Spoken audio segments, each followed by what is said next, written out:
My poetry is very metaphysical. I identify with the metaphysical poets. Um, a lot of my themes deal with man's search for meaning, for God. Um, you could also could also say that my poetry deals with sex and religion. That could be a sort of a summarization of the various themes in my poetry.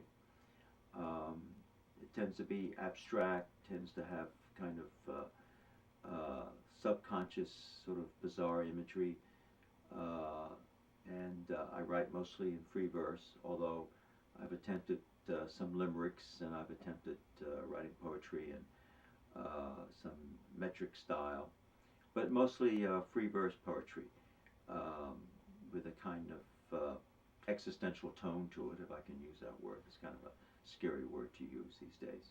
Again, most of my poetry also is mystical, and I describe man's attempt to reach the divine not only within rather strange urban settings, but in country settings, in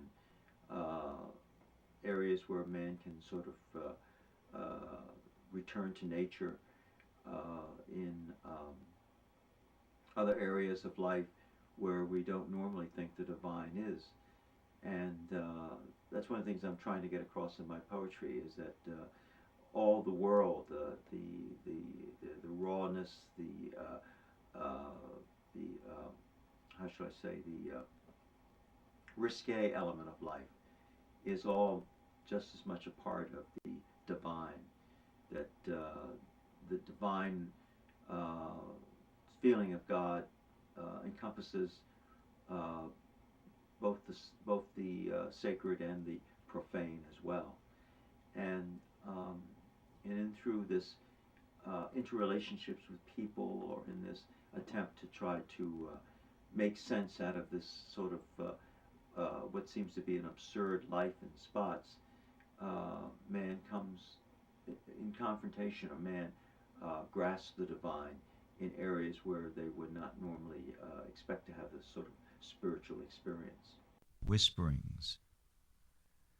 Here's what you can hear, yet not hear.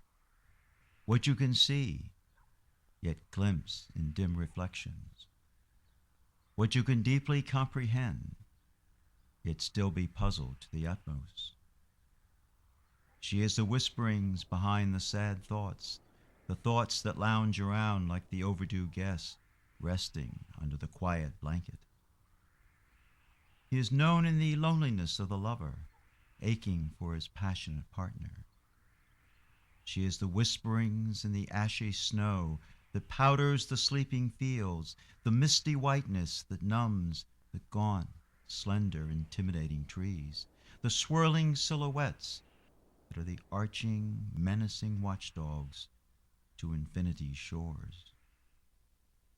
He is the silence that occasionally grasps us, occasionally frightens us, the eternal whisperings, the quietness that is louder than any of the flashing sounds of today.